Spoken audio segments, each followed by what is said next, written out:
But when the soul is ready, it will reveal what is ready to be seen in the light. That's the key. So wait. When the soul brings it up, and you get a revelation about it, that's when you become aware of what is ready to be healed in your life. So it's not us trying to bring something up. It will come up. Right. I get that. But I think that for others who are perhaps, either for others, it's important to talk about practicing some kind of presence or awareness or slowing down so that we can become aware of that. Because sometimes, we're so rushing through life or so detaching ourselves from life for situations, feelings, that we're not staying curious or alert, to see what the triggers are or what's coming up. Like sometimes we're not really present to that. So me, boots on the ground. That's why I started by saying you got to engage in the spiritual practices of prayer, meditation, silence, and solitude. For sure. To create the space for whatever is ready to be revealed to come up. Yeah, for sure. So, and sometimes things come up.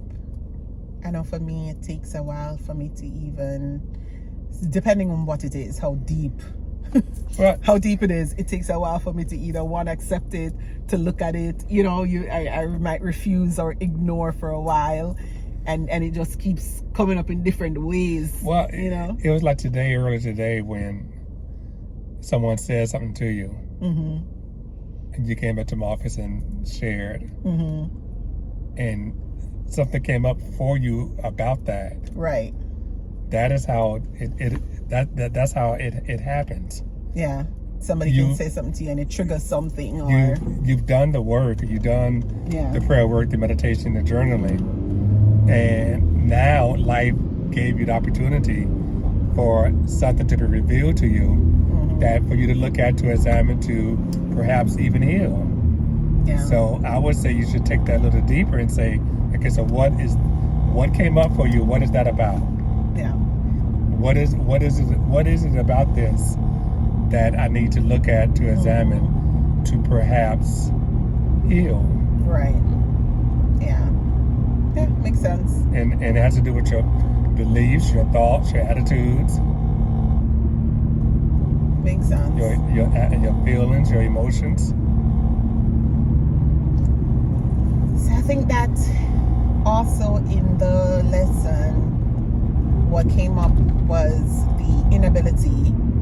people's inability to be with what is. Correct. And I think that's a big piece of a conversation and a big piece of a practice, right? For us to become really present to what is. So expand on that a little bit.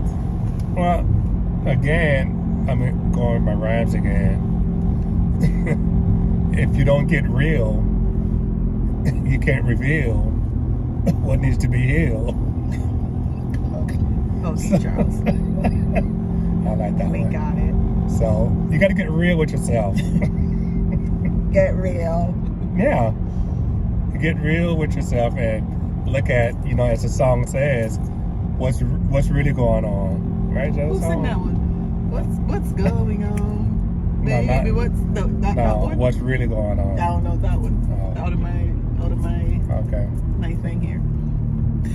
Okay. So go on, no? No, that's it. What's really going on? So let's talk about what is. So you were saying today that we shut off from dealing with what is, and so it causes stress. Well, you cannot deal with what is if you don't know what is. Charles, come on. Really? You can't pretend that whatever is happening is not happening. But we do that all the time. Right. Jesus, we do that all the time with everything. Correct. Okay? We do that with everything. We use what we